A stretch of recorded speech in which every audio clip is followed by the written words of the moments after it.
Hey there everybody, it's Mike DiLisio, and today I'm going to be taking a look at Gachapon Trick from designer Daniel Newman, artists Sai Beppu and Wanjin Gill, and coming from publisher Plate Games. Gachapon Trick had been released earlier in 2014 on designer Daniel Newman's own games imprint New Mill Games. This is a new edition of the game from a different publisher, some slightly different components involved, and let's just head over to the table. I'll let you know how the game plays, and we'll come back here and I'll let you know what I think. All right, here you see the components for Gachapon Trick. You've got a deck of cards which are made up of 49 toy cards and one refund card. And within these cards, each different suit is going to have all of the different toys available within it, but they're going to be at different values from each other. So in this dark blue suit, you can see all the different toys that you can win out of the Gachapon machine represented here. But depending upon the suit color, there are going to be different values within them. So for example, this little totem type thing here is 400 yen in the dark blue suit, but in a different suit, it will be a different value, something along the lines of this. So in the gray suit, it's actually a 700 yen item, okay? And these coins, you've got 5,000 yen and 1,000 yen represented there. Sorry, 500 yen, 100 yen represented there. To set up the game, every player is going to get a hand of 10 cards and 5,000 yen to begin with. The refund card that I showed you would have gotten separated before those got dealt out, and then that would get shuffled in with whatever remaining cards were left after the dealing as a draw deck.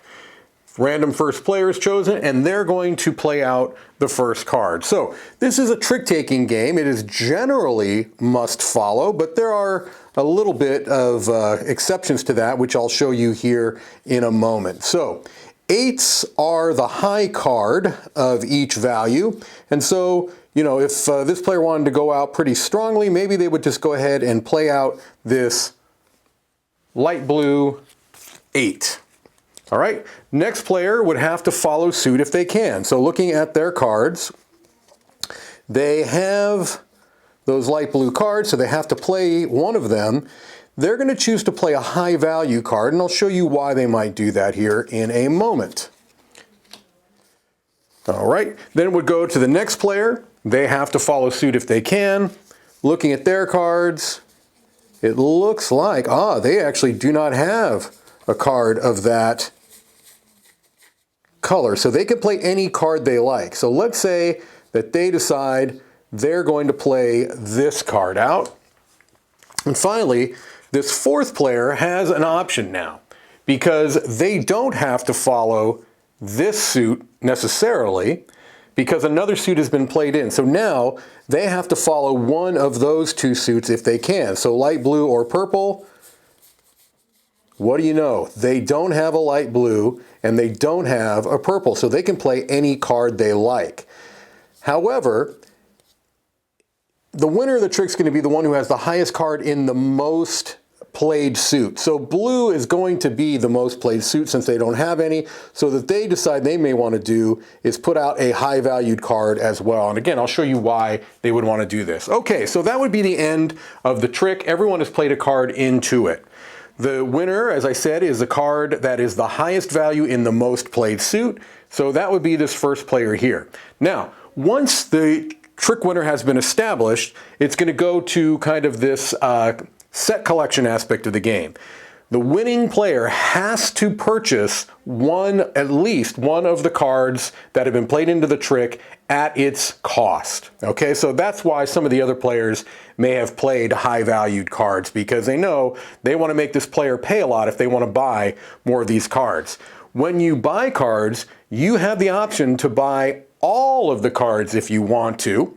But you have to buy one. And then after you've made that determination of how many of these cards you're going to be buying, you have the option one time per trick to pay 500 yen to take a lucky dip out of the Gachapon machine and see what you get. So looking at these cards, none of them are the same toy. And what you want to do is collect more of the same toys in the different suits as you can. So maybe they decide, all right, well, I'm just going to buy the cheapest toy that's available. I'm going to buy this one for 500 yen, and I'm going to take a lucky dip. I'm going to buy that one for 500 yen.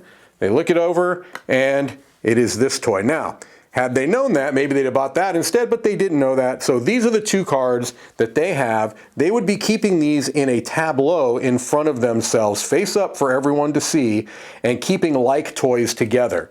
But they have to pay. So that was 1,000 yen. They go ahead and they pop that into the Gachapon machine. Do you have to do that? No. Do I recommend you do it? Yes, because why wouldn't you do it? It's there. Okay, so these would get cleared, discard pile, and you'd play that again.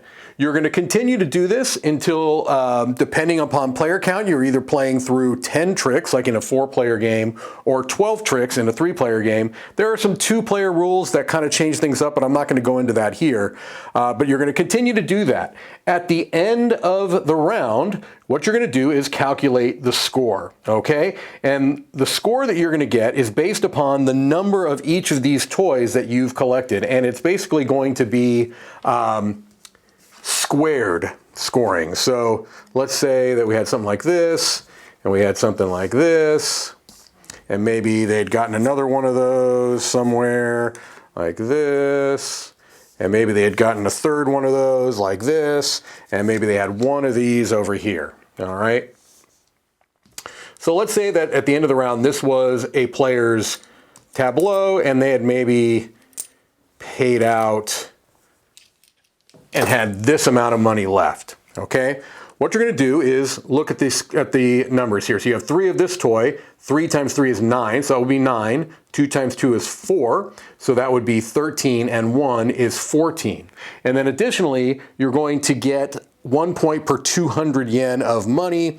Jumping in here because I forgot to talk about the refund card, which if you get that by taking a lucky dip, this is something that you would hold until the end of the round. This is something you can optionally do at the end of a round to turn in for any one of the cards in your tableau and get the associated money that it was worth. So in this player's case, if they had the refund card, it would have been a good idea for them to turn this one in, which by itself is worth 1 point. But if you turn it in and get the 700 yen, that actually is 3 points. So that's what the refund card does. Everyone would total up their scores, and you would play 3 rounds. At the end of 3 rounds, whichever player has the highest total score wins. If there's a tie, then it's the one with the most remaining money. There is one little twist here, though.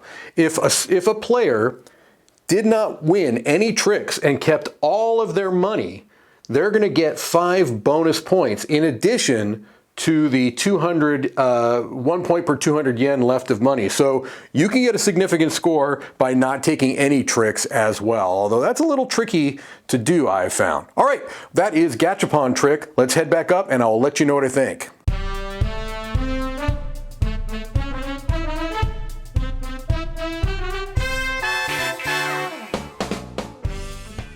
All right, so there you have Gachapon Trick. I guess the first thing I'm going to talk about is the production, because, you know, I always talk about the production in games, but this one also is particularly pertinent because there's a different edition of the game that's coming from a different publisher. And the one thing that I do want to mention is that I'm very, very happy that they kept Saibepu and their fantastic art on these games. I find it very, very charming. It's delightful. The main difference really is going to be in the box here. And look, you've got the coin slot. Do you need to be putting coins in the coin slot every time you buy a card or cards? No, you don't need to do that. Should you absolutely do that? You should absolutely do that. Will I be disappointed in you personally if you don't do that? Maybe. I probably wouldn't say it to you, but just know I'd be very disappointed.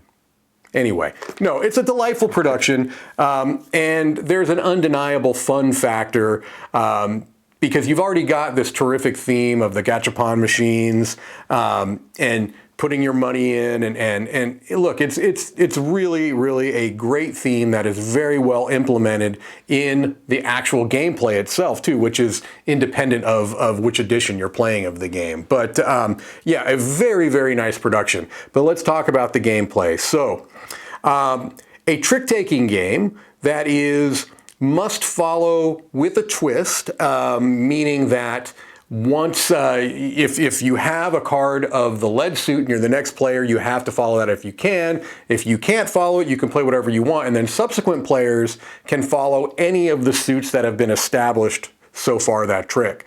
I have played other games like that, but they're not very common, and I think it's very well implemented here. I think it opens up for some very interesting tactical plays, based upon timing, because, you know, if you're the last player in a trick, you can kind of determine sometimes whether you want to go with what is already the most played suit in a round, especially if you feel like you can use it to your advantage, or change and maybe tie what is the most number, and then maybe you'd be able to break that. So it's an interesting little twist to must-follow trick-taking that I really like. And I think, again, in this particular design, it works very well. I like the combination of trick-taking and set collection. And again, with this theme, it just makes sense. And it adds a nice little twist. It adds some really compelling decision-making when you're choosing, especially if you're sloughing off a card and you know you're not going to win that trick. Which ones are you sloughing off? Oftentimes, when you're playing in a traditional trick-taking game and you're sloughing cards, there's little to no thought about that. I'm just throwing this one out there.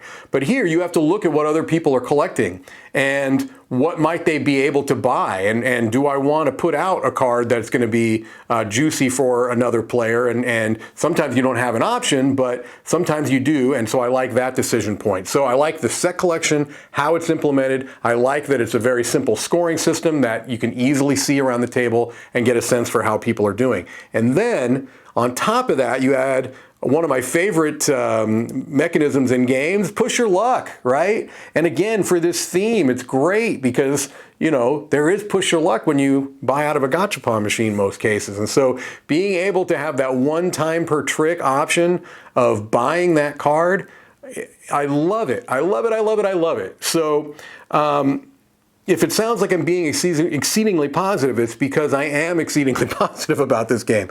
It's great. It's a trick-taking game with set collection and push your luck, which are all things that I think have some pretty wide appeal. Of those three mechanisms, trick-taking is the most, perhaps, niche. But if you are not someone that's played a lot of trick-taking games, this is not so far off of kind of established kind of rules of trick-taking that your mind's going to be like, oh, whoa, I can't keep track of what I'm doing here. So I think that you can be a novice trick-taking player, or maybe not even have played one before, and if you have someone that's, you know, a patient teacher and kind of teaches you the basics of trick-taking, I think this is one you can play right out of the box, so to speak. And so you have that, plus set collection, which is something in a lot of different games that a lot of people are familiar and comfortable with, and push your luck. Same thing. A lot of people love it. A lot of people are familiar with it. You take all of those things and you put them together in one delightful package, and man, what a knockout. This is a 9 out of 10. Outstanding, outstanding. You know, I had played the design before, liked the game before a lot. No, I mean, the game was great. The gameplay hasn't changed. Does the production add a little bit? Maybe a little bit. It was already a perfectly fine production, but you know, put in the coins in there. I'm not going to lie. It adds a small little element of fun that certainly didn't detract from my enjoyment of the game. I'll put it to you that way. So there you go. What a lovely trick-taking game that is Gachapon Trick. And I'm Mike DiLisio. I'll see you on the next one.